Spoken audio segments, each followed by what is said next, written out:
Esse vídeo é para a gente conversar um pouco sobre o reflexo fotomotor.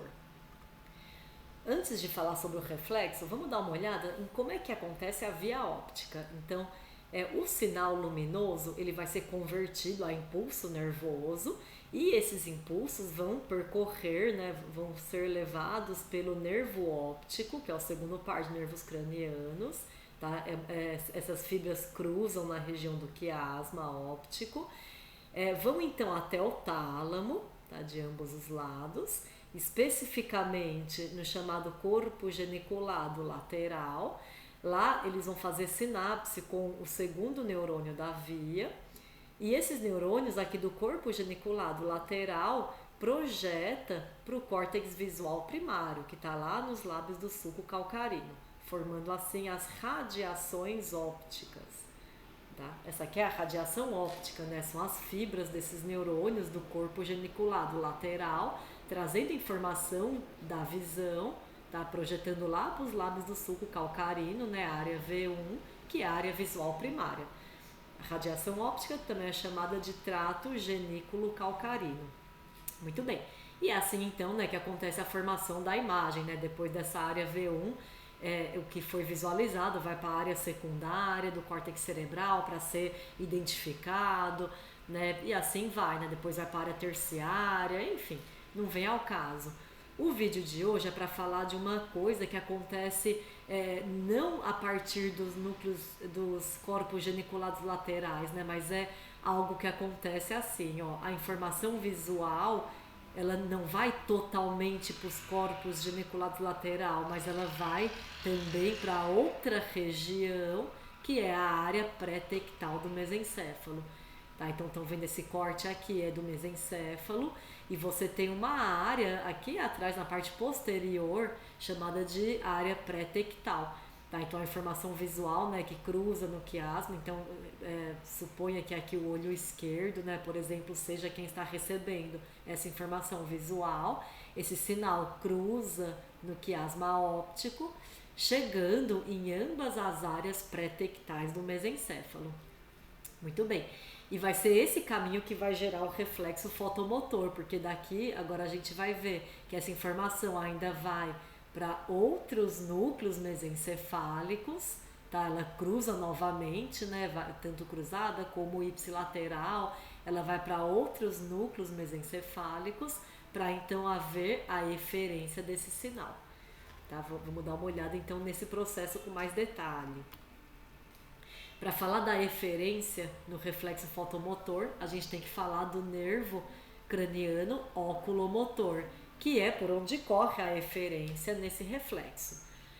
O nervo oculomotor, que é o terceiro par de nervos cranianos, os seus núcleos estão lá no mesencéfalo e ele vai ter dois tipos de núcleo, né? Ele tem um núcleo que é o chamado de motor somático, que está representado em pink, que tem neurônios que inervam, ó, se a gente seguir o caminho dessas fibras em pink, elas inervam os músculos extraoculares do olho.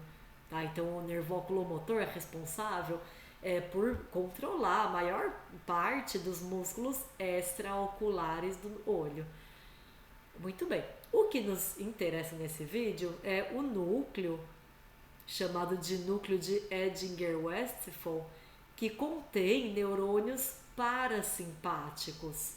Tá? Então, esse núcleo tem neurônios que também vão fazer parte do nervo oculomotor. Né? Veja aqui, o nervo oculomotor ele vai ter tanto as fibras somáticas, né, do núcleo somático motor, como também ele está tendo as fibras parasimpáticas dos núcleos de Edinger-Westphal.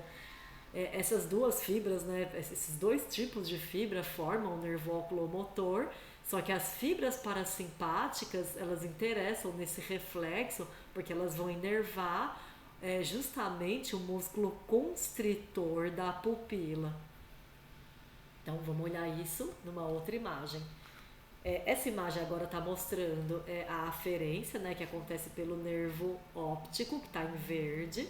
Então, quando a luz ilumina os nossos olhos, a aferência, essa informação ela vai, né, ela segue, cruza no quiasma, tá? De ambos os lados, né? Aqui a gente está recebendo luz em ambos os olhos, cruzando o quiasma. Aí lembra, né, de que na via da visão, isso vai lá para o corpo geniculado lateral e depois vai para a área V1 do córtex cerebral. Tá? Aqui também é o corpo geniculado lateral e vai lá para a área V1 do córtex cerebral.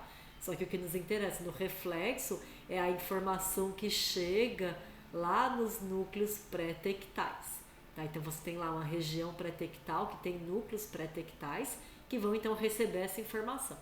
Dessa região você tem fibras que partem para um outro núcleo mais adiante, chamado de núcleo de Edinger-Westphal.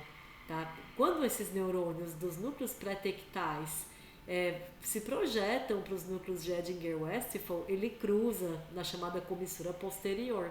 Tá? Então, o que chegou aqui no núcleo do lado direito vai tanto para o núcleo de Edinger-Westphal direito, como também para o esquerdo. O que chegou no núcleo pré-tectal do lado esquerdo vai tanto para o núcleo de Edinger-Westphal do lado esquerdo, como também para o do lado direito. Tá? Então, o sinal ele cruza não só no quiasma, mas também aqui na comissura posterior. Muito bem. E aí, dos núcleos de Edinger-Westphal vão partir as fibras do nervo oculomotor, especificamente o componente parasimpático do nervo oculomotor, que vão então inervar, vão fazer primeiro uma sinapse no gânglio ciliar e depois vão inervar o músculo constritor da pupila. Então, olha só nessa imagem, né? Quando a gente recebe uma luminosidade, por exemplo, no olho, aqui vamos então colocar que é o olho esquerdo e desse outro lado aqui direito, tá? Assim como aqui na figura, esquerdo e direito. Sempre em neuro, a primeira coisa é você identificar onde é a esquerda, onde é a direita. Muito bem. Então suponha, né, um estímulo luminoso no olho esquerdo. Essa informação então ela vai ser carregada pelo nervo óptico, representado aqui pelas flechinhas vermelhas, cruza no quiasma, vai lá para a área pré-tectal do mesencéfalo, tá? Que está aqui atrás, né? A área pré-tectal do mesencéfalo. Daqui, veja que você tem neurônios que partem para ambos os núcleos de Edinger-Westphal. Então, você tem aqui, né, o núcleo de Edinger-Westphal direito e o núcleo de Edinger-Westphal esquerdo. Então, ambos, né, vão receber informação. E desses núcleos parte as fibras parasimpáticas do nervo oculomotor. Tá? Então, como o sinal de aferência, né, ele acaba cruzando tanto no quiasma como depois a eferência novamente cruza, a informação de fazer constrição da pupila é bilateral. Tá? Então, apesar, veja aqui nesse exemplo, né, apesar do olho esquerdo ter sido iluminado, ambas as pupilas vão contrair. Então, você tem o chamado reflexo fotomotor direto, ou seja, o próprio olho iluminado vai ter a sua pupila contraída, fazendo miose, como também um chamado de consensual. Então, é o consensual, né? O reflexo consensual, ou seja, não foi o olho iluminado, mas ele também responde. Tá? Então, fotomotor direto e consensual. Bom, se a gente fizer agora alguns exercícios, né? Então, suponha que você tem uma lesão no nervo óptico esquerdo. Tá? Então, você ilumina o olho esquerdo, mas você tem lesão no nervo óptico esquerdo. Como é que vão ficar as pupilas do paciente nesse caso?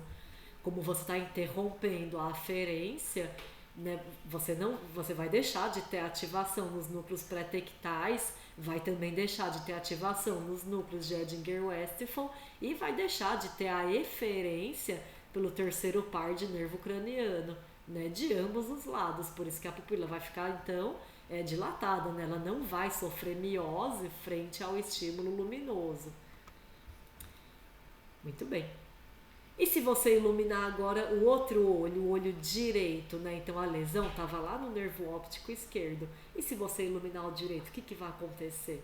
Bom, o nervo óptico direito, veja que ele está íntegro. Então o sinal luminoso ele vai entrar normalmente, vai cruzar no quiasma óptico, vai lá para os núcleos pré-tectais. Daqui você vai ter ativação, né, dos núcleos de Edinger-Westphal e vai ter de forma eficiente a eferência acontecendo de ambos os lados.